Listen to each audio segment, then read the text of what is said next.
వందనాలు. ఒక ప్రశ్న మన దగ్గరకు వచ్చింది. ఆ ప్రశ్నకు సమాధానంగా ఈ వీడియో చేస్తున్నాను.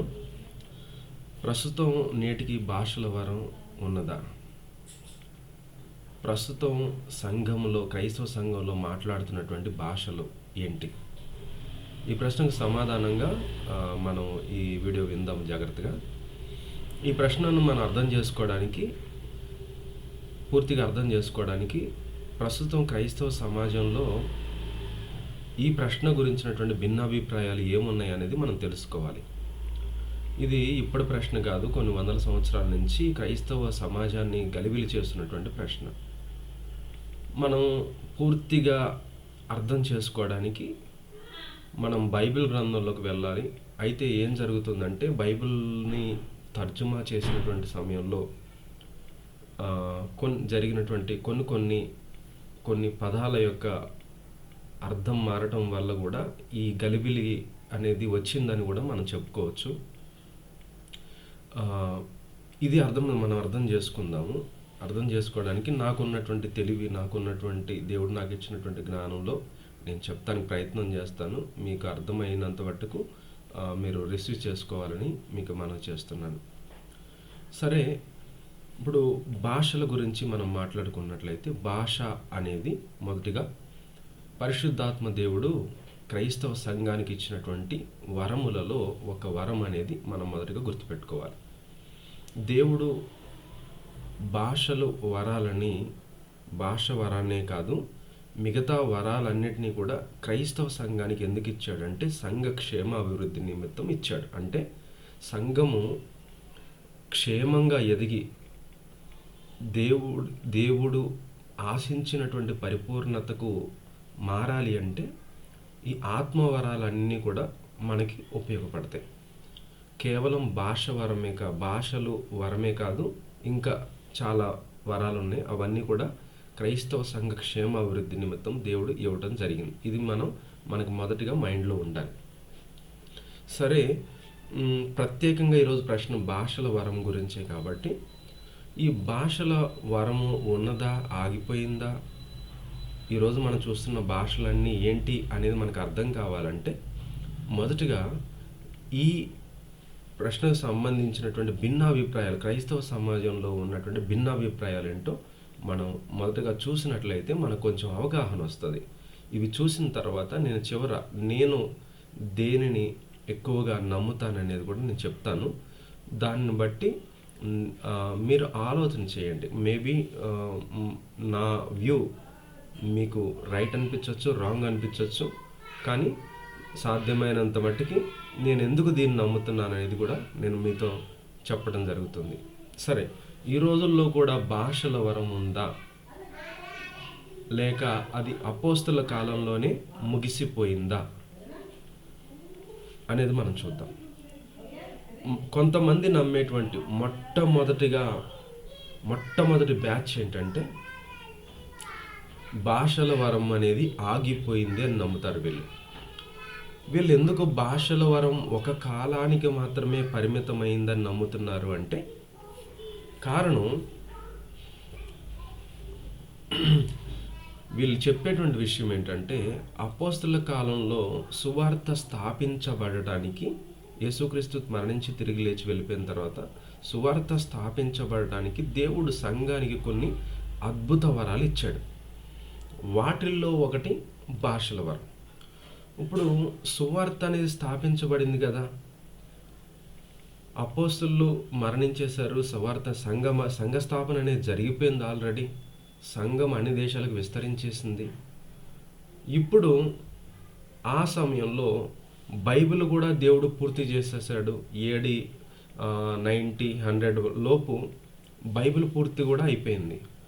ఒక్కసారి బైబిల్ సంఘం స్థాపించబడింది, బైబిల్ పూర్తి అయిపోవడం ఎప్పుడైతే జరిగిపోయిందో, ఇంకా ఈ వరాలతో అవసరం అనేది ఈరోజు సంఘానికి లేదు అని చెప్పి వీళ్ళు చెప్తూ ఉంటారు. అందుకనే వీళ్ళు ఏమంటారంటే, వీళ్ళని సెసేషన్ వ్యూ అంటారు. అంటే ఆగిపోయిందని నమ్మేవాళ్ళు. భాషలు లేవు, అసలు ఏ వరాలు లేవు, ఏ సూచనలు లేవు, ఏ సూచక్రియలు లేవు, పూర్తిగా అవన్నీ కూడా నిలిచిపోయినాయని నమ్మేవాళ్ళు. వీళ్ళ ఆధారంగా చూపేటువంటి వచనాలు ఏంటంటే, కొరింథీ మొదటి పత్రిక 13వ అధ్యాయం 8-10 వచనాల్లో ఏముంది? భాషలైనా నిలిచిపోవును అని ఉంది కదా. ఒకసారి ఆ మాట మనం మీ అందరి కోసం నేను చదువుతాను.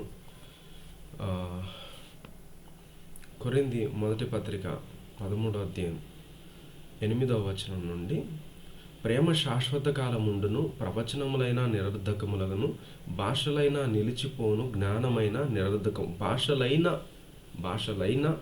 నిలిచిపోతాయి అనేది ఇక్కడ రాయబడి ఉంది కదా. కాబట్టి భాషలు అనేవి నిలిచిపోయినాయి, ప్రేమే ఉంటుంది. హెబ్రీయులకు రాసిన పత్రిక 2వ అధ్యాయం 3-4 వచనాల్లో దేవుని దూతల ద్వారా పలుకబడినటువంటి వాక్యము ఆల్రెడీ స్థిరపరచబడింది అని ఉన్నది. ఎఫెసీయులకు రాసిన పత్రిక 2వ అధ్యాయం 20వ వచనంలో అపోస్తలులు పునాది వేసేశారు అని ఉన్నది. ఈ 3 వచనాలను పట్టుకొని వాక్యం స్థిరపరచబడింది, తర్వాత అపోస్తలులు ఆల్రెడీ పునాది వేసేశారు కాబట్టి వరాలు అనేవి లేవు, నిలిచిపోయినాయి అని చెప్పేసి అంటారు. వీళ్ళ యొక్క బలం ఏంటంటే బైబిల్ అధికారాన్ని బలంగా విశ్వసిస్తారు. సోలా స్క్రిప్చర్ అంట చూడండి. బైబిల్ అధికారాన్ని బలంగా విశ్వసిస్తారు. తర్వాత భావోద్వేగంగా ఏవైతే జరుగుతున్నాయో వాటన్నిటిని కూడా వీళ్ళు నమ్మరు అన్నమాట. అయితే ఈ నేను ఇప్పుడు చెప్పేటటువంటి ఈ వాదనను ఇంకొంచెం డీప్గా మీకు వివరిస్తాను. ఇది ఎందుకు కాదు, సరైనది కాదనేది నేను డీప్గా వివరిస్తాను తర్వాత. అప్పుడే మీరు ఒక పరిమితికి రాకండి. వీళ్ళలో ఉన్న పరిమితులు ఏంటంటే, ఈ వాదన యొక్క పరిమితి ఏంటంటే, ఎప్పుడు భాషలు ఆగిపోతాయి అనేది స్పష్టంగా బైబిల్లో చెప్పబడలేదు. కాబట్టి ఈ వాదన అంత సరైంది కాదు. అదొక్క కారణాన్ని బట్టే కాదు, ఇంకా చాలా కారణాలు ఉన్నాయి, అవి కూడా నేను చెప్తాను. దేవుడు ఇప్పుడు ఒకవేళ వాక్యం పునాది వేయబడింది, ఇక అద్భుతాల సూచనలతో పని లేదు అని మనం అనుకున్నట్లయితే, అసలు ఈ రోజుల్లో దేవుడు పని చేయటం లేదు అనేటువంటి భావన మనకు వస్తుంది కదా. ఆలోచన చేయండి. ఈ రోజుల్లో దేవుడు పని చేస్తున్నాడా అనే భావన వస్తుంది రాదా? కాబట్టి ఈ వాదనను మనం కొంచెం ఆలోచన చేయాలి. ఇది వాక్యానికి అంత దగ్గరగా లేనట్టుగా అనిపిస్తుంది. ఇంకా రెండో వాదన వచ్చేసి, లేదు, ఆగిపోలేదు, అప్పుడు స్టార్ట్ అయినాయి, ఇప్పటి వరకు కూడా కొనసాగుతూనే ఉన్నాయి, అన్ని సంఘాల్లో అందరూ కూడా భాషలతో మాట్లాడుతూనే ఉన్నారు, అవి ఎక్కడా కూడా ఆగిపోలేదు అని నమ్మేవాళ్ళు కొంతమంది ఉన్నారు. అంటే వాళ్ళ ఉద్దేశంలో ప్రతి వరం కూడా ఇప్పటికీ కూడా కొనసాగుతుంది. వీళ్ళు ఏమంటారు, యేసు తిరిగి వచ్చే వరకు పరిశుద్ధాత్మ దేవుని యొక్క వరాలన్నీ కూడా కొనసాగుతూనే ఉంటాయి, పరిశుద్ధాత్మ దేవుడు ఇప్పటికీ కూడా క్రియాశీలకంగా పనిచేస్తూనే ఉన్నాడని వీళ్ళు నమ్ముతారు. ఇది వాక్యానికి కొంచెం దగ్గరగా ఉంది. వరాలు అనేవి ఇప్పటికీ కూడా కొనసాగుతున్నాయి అనేది మనం తర్వాత ఆలోచన చేద్దాం, ఉన్నాయా లేదా ఏంటిది అనేది. దేవుడు ఇప్పటికి కూడా పని చేస్తున్నాడు అనేది ఖచ్చితంగా నమ్మాల్సిందే. వీళ్ళు చూపించే ఆధార వచనాలు ఏంటి? అపోస్తలుల కార్యం 2వ అధ్యాయం 17-18 వచనాల్లో, అంత్యదినముల్లో నేను నా ఆత్మను దేవుని బిడ్డలందరి మీద కురిపిస్తానని చెప్పి దేవుడు చెప్పాడు.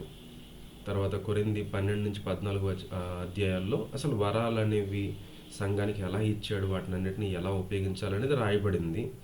కొరింథీ 1వ అధ్యాయం 7వ వచనంలో ఏ వరంలో కూడా లోపించకుండా ఉండాలని పౌలు ఇన్సిస్ట్ చేసి చెప్తాడు.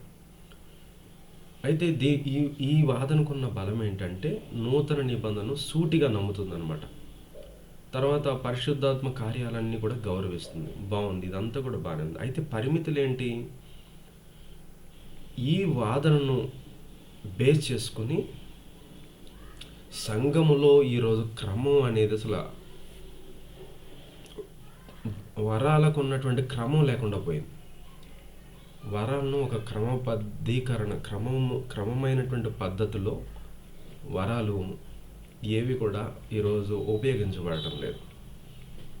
ఎందుకు అనేది అది కూడా నేను చెప్తాను.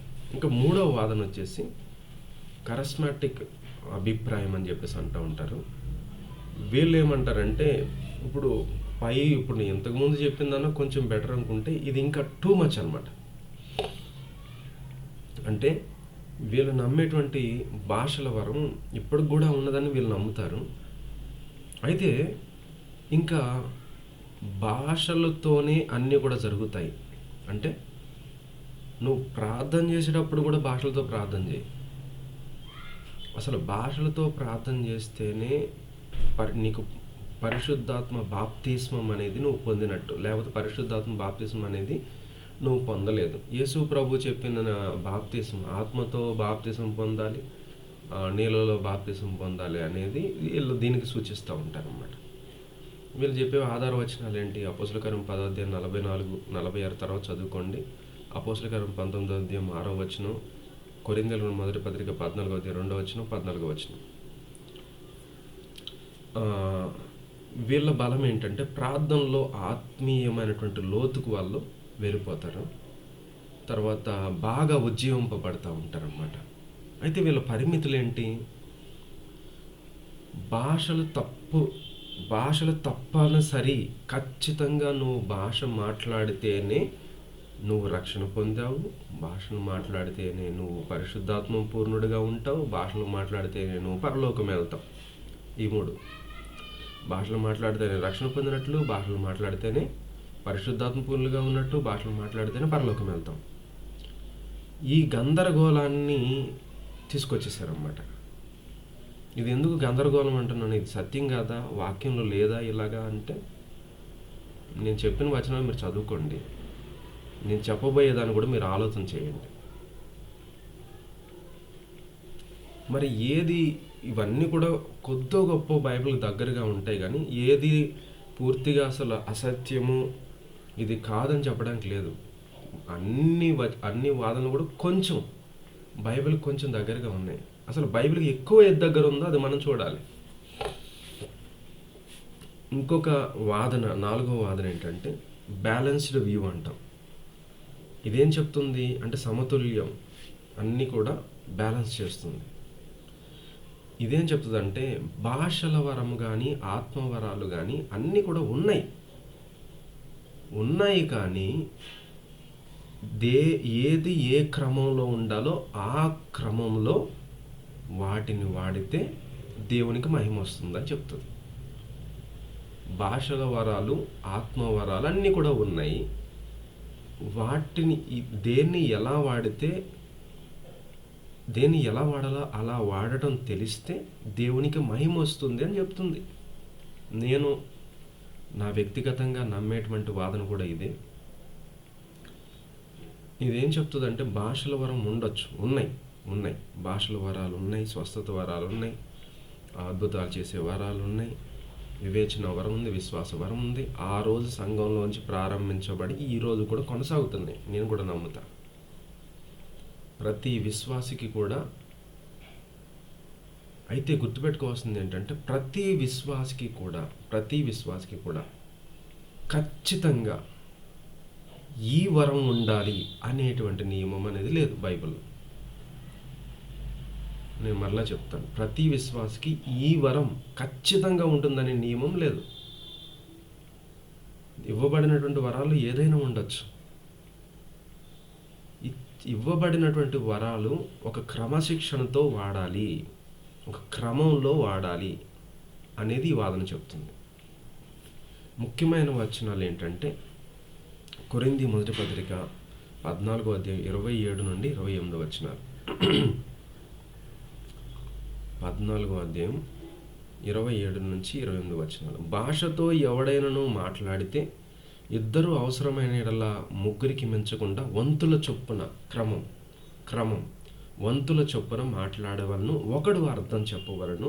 అర్థము చెప్పువాడు లేని ఎడల అతడు సంఘములో మౌనముగా ఉండవలను గాని తనతోనూ దేవునితోనూ మాట్లాడుకోవచ్చు. ఇక్కడ పౌలు క్లియర్గా చెప్పేస్తున్నాడు, మాట్లాడండి, వంతుల వారీగా మాట్లాడండి. అర్థం చెప్పేవాడు ఉంటే పబ్లిక్లో మాట్లాడండి. పబ్లిక్లో ఆరాధన జరుగుతుంది ఒక చోట, పబ్లిక్ అంతమందిలో నువ్వు మాట్లాడాలంటే నువ్వు అర్థం చెప్పేవాడు ఖచ్చితంగా ఉండాలి అని చెప్తున్నాడు బైబిల్లో దేవుడు. ఎందుకంటే నువ్వు అంతమంది అన్యులు వస్తారు, దేవుడిని ఎరగనటువంటి వాళ్ళు వస్తారు, వాళ్ళందరి మధ్యలో నువ్వు నీకు దేవుడు వరం ఇచ్చాడని చెప్పి ఏదో మాట్లాడేస్తున్నావు నువ్వు. దాని ద్వారా నీకు సంతృప్తి వస్తుంది, నీకు హ్యాపీ వస్తుంది, నీ ఆత్మకు ఫలింపు వస్తుంది. కానీ వింటున్నటువంటి ఇతరులకు మాత్రం అది ఏంటో అర్థం కాదు కదా, వీళ్ళు ఏం మాట్లాడుతున్నాడు, పిచ్చి మాటలు మాట్లాడుతున్నాడే అనేటువంటి ఆలోచన వాళ్ళకి వస్తుంది కదా. ఇది బైబిల్లో ఉన్న మాట అండి, నేను సొంత మాటలు మాట్లాడగలను. ఏం మాట్లాడుతున్నాడు అనేది వాళ్ళకి అర్థం కాదు కదా. అందుకని అర్థం చెప్పేవాళ్ళు ఉన్నప్పుడు పబ్లిక్గా మాట్లాడు. అర్థం చెప్పేవాళ్ళు లేదు అయినా నాకు ప్రేరేపణ కలుగుతుంది అంటే నీ మనసులో మాట్లాడుకో, మనసులో మాట్లాడుకో, బయటికి వినపడేటట్టు కాదు అనేది చెప్తున్నాడు అనమాట. ఇది మనం అర్థం చేసుకోవాలి. ఎందుకంటే అదే 14వ అధ్యాయం 33వ వచనం ఏం చెప్తుంది? అలాగే పరిశుద్ధుల సంఘములన్నిటిలో దేవుడు సమాధానానికి కర్త కానీ అల్లరికి కర్త కాడు అని చెప్పేసి అంటుంది. ఎందుకంటే ఒక అల్లరి జరుగుతుంది. ఇప్పుడు 2-3 ఒకరి తర్వాత ఒకరు మాట్లాడకుండా కంటిన్యూగా అందరు కలిసి ఒకటే గట్టిగా అరుస్తున్నారు అనుకోండి, మాట్లాడేస్తున్నారు అనుకోండి, ఏం జరుగుతుంది అక్కడ? అల్లరి జరుగుతుంది. వచ్చిన వాళ్ళకి ఏం అర్థం కాదు, వీళ్ళు ఏం మాట్లాడుతున్నారు అబ్బా, నువ్వే సంతోషంలో ఉంటావు, అరే నేను దేవునికి మహింపరుస్తున్న సంతోషంలో నువ్వు ఉంటావు. కానీ ఆ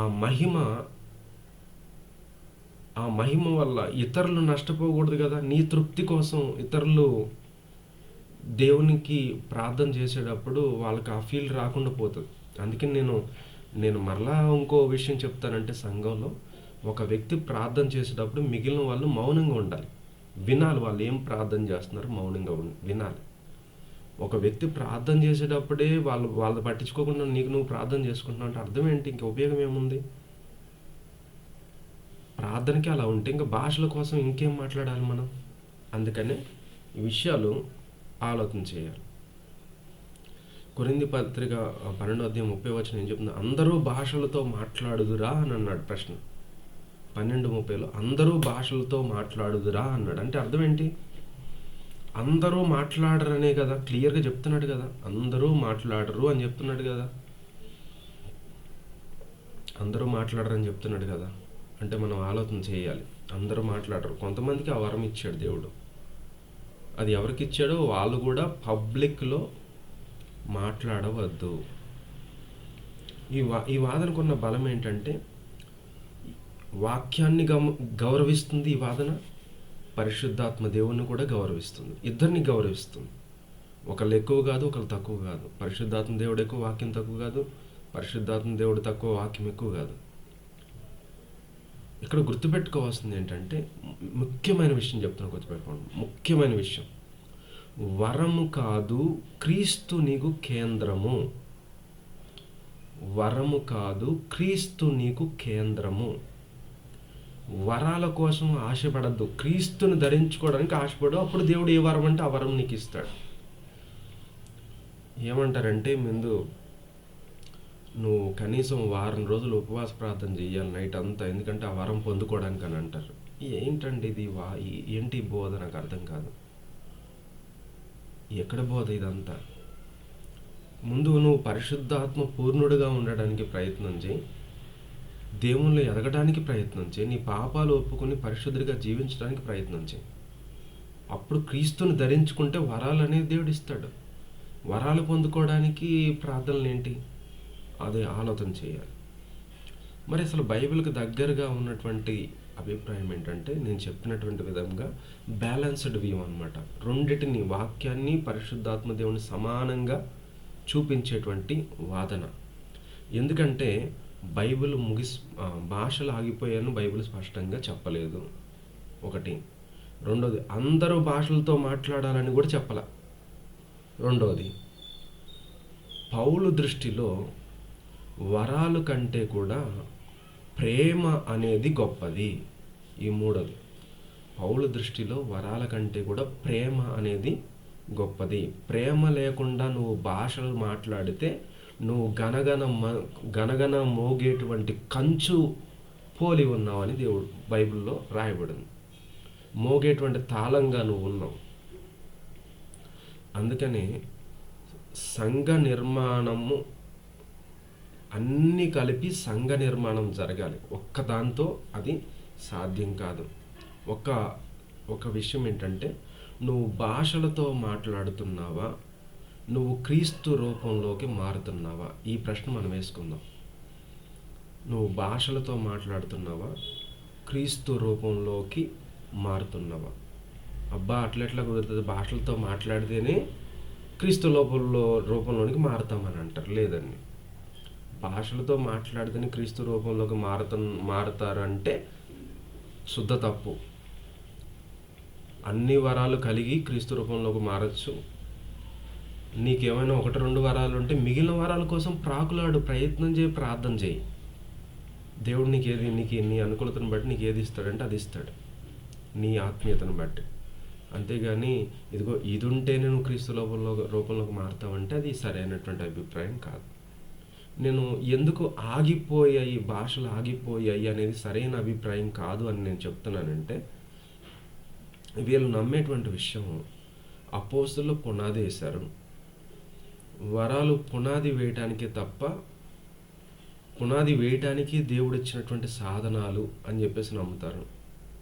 బైబిల్ పూర్తయిన తర్వాత ఇక వరాలు ఆగిపోయినాయి అని నమ్ముతారని చెప్పేసి అన్నా కదా. మీకు ఆల్రెడీ ఒక కన్క్లూజన్ ఇచ్చేసానుగా, మళ్ళీ ఇదేంటని అనుకోకండి. కొంచెం వివరంగా ఇంకొంచెం డీప్గా చెప్తున్నాను. నేను ఇంతకుముందు ఇచ్చిన ముగింపులో మీరు ఆగిపోవచ్చు. అక్కడికి నా నిర్ధారణ అనేది నేను ఇచ్చేస్తాను, కానీ ఇంకొంచెం డీప్గా అర్థం చేసుకోవడానికి ఇది మరలా చెప్తున్నాను అన్నమాట.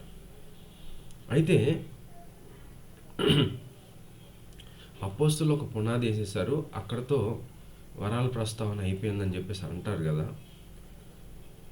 వీళ్ళ ఆధారం ఏంటంటే కొరింథీ 13వ అధ్యాయం 8-10 వచనాలు. వీళ్ళ ఆధారం ఏంటి? అక్కడ ఏం చెప్తారు? భాషలైనా నిలిచిపోతుంది. సంపూర్ణమైనది వచ్చినప్పుడు భాషలైనా నిలిచిపోతుంది. కాబట్టి సంపూర్ణమైనది ఏంటి? బైబిల్ పూర్తవటం. బైబిల్ పూర్తి అయిపోయింది. సో భాషలు అనేవి నిలిచిపోయింది. ఇప్పుడు 10వ వచనం వరకు చదివారు కదా, ఆ కింద వచనం చదవండి, 11, 12 వచనం చదవండి.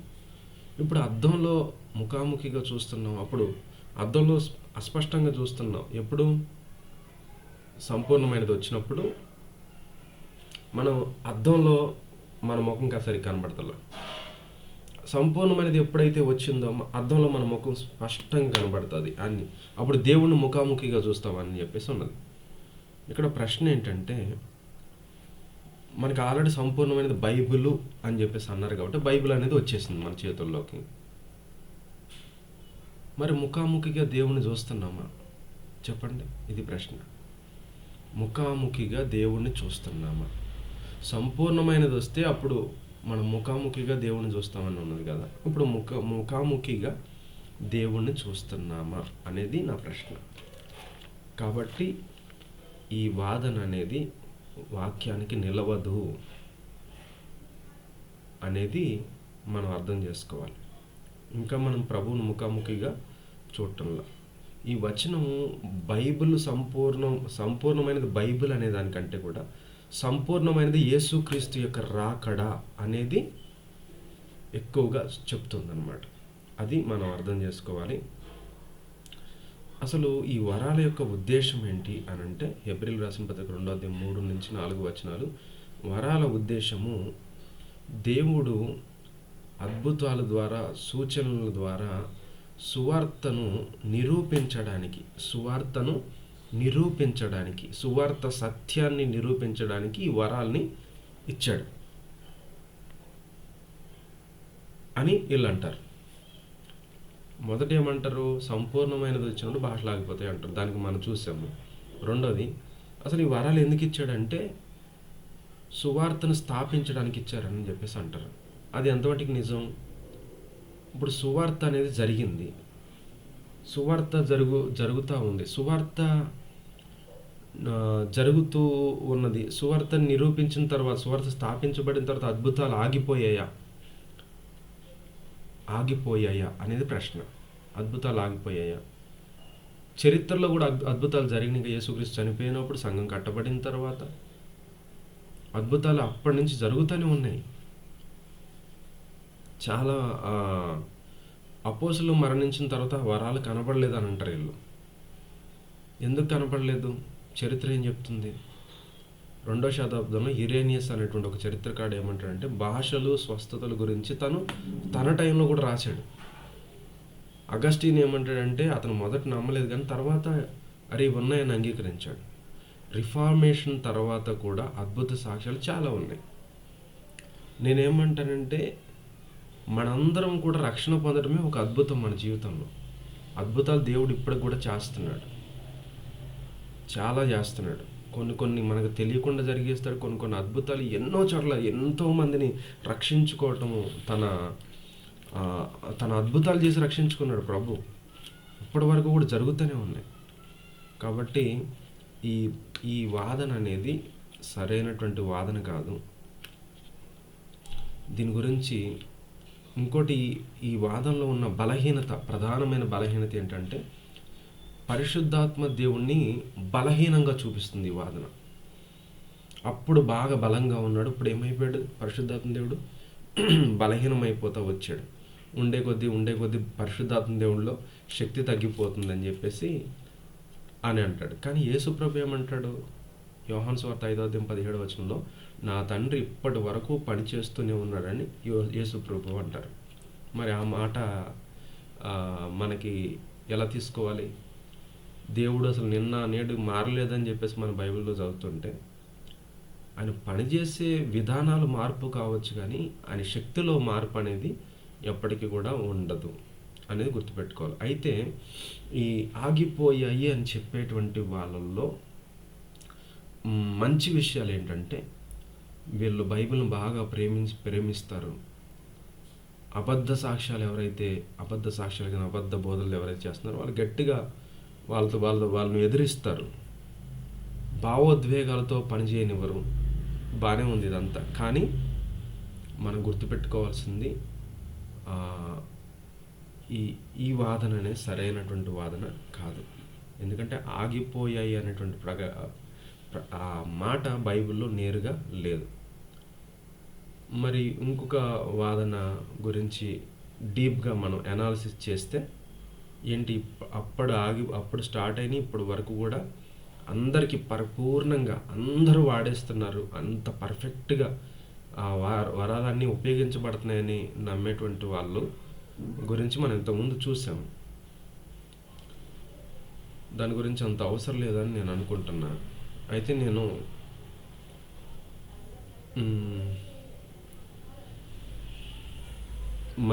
నేను చెప్పేటువంటి వాదన ఎంతవాటికి సరైందనే దాని గురించి ఇంకో 2-3 విషయాలు చెప్తాను. 1 minute.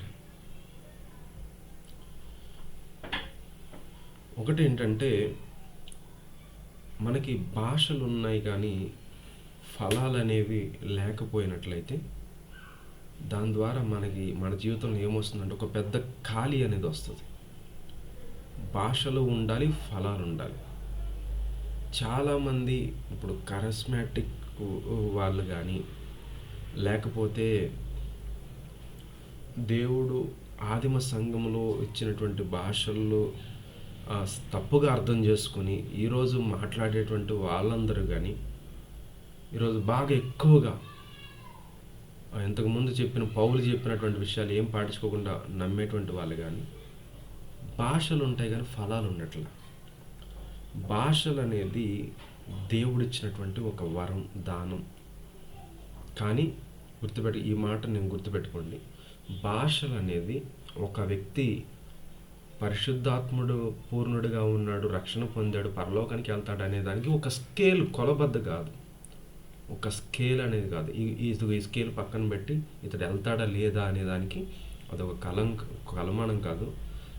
అది ఉన్నది, భాషల వరం ఉన్నది. అది సంఘ క్రమానికి లోబడి ఉంటుంది, సంఘ నిర్మాణానికి ఉపయోగపడాలి, క్రీస్తే కేంద్రంగా ఉండాలి. సంఘ నిర్మాణానికి ఉపయోగపడాలి, సంఘానికి ఉపయోగపడాలి. సంఘంలో క్రీస్తే కేంద్రంగా ఉంటే ఆ భాషల వరం అనేది దేవునికి మహిమకరంగా వాడబడుతుంది. భాషలు, నేను చెప్పేటువంటి విషయం ఏంటంటే, భాషలు అవి అన్య భాషల, ఈ భాష ఆ భాష, నేను మాట్లాడను. మనం గుర్తుపెట్టుకోవాల్సింది ఏంటంటే, దేవుడు ప్రభు ఇచ్చినటువంటి ఇన్స్ట్రక్షన్స్. ఆ భాషలు ఆత్మవరాలు అనేవి ఉన్నాయి. అవి ఆగిపోలేదు, అవి కొనసాగుతున్నాయి. కానీ ఒక క్రమంలో వాడాలి. ఒకటి క్రమంలో వాడాలి. రెండవది, వాటి ద్వారా దేవునికి మహిమ రావాలి. ముఖ్యంగా భాషల విషయంలో ప్రత్యేకంగా 14వ అధ్యాయంలో చెప్పాడు, వాటిని ద్వారా దేవునికి మహిమ రావాలి, మనిషికి కాదు. మనిషికి సంతృప్తి కాదు. పబ్లిక్గా మాట్లాడొద్దని చెప్పాడు. అర్థం చెప్పే వాళ్ళు ఉండాలని చెప్పాడు. నీకు ఎంతగా ప్రేరేపణ కలుగుతుంటే మనసులో మాట్లాడుకో అని చెప్పేసి చెప్తున్నాడు. ఇవి మీరు గుర్తుపెట్టుకోవాల్సినటువంటి విషయాలు. ఇవి గుర్తుపెట్టుకోండి.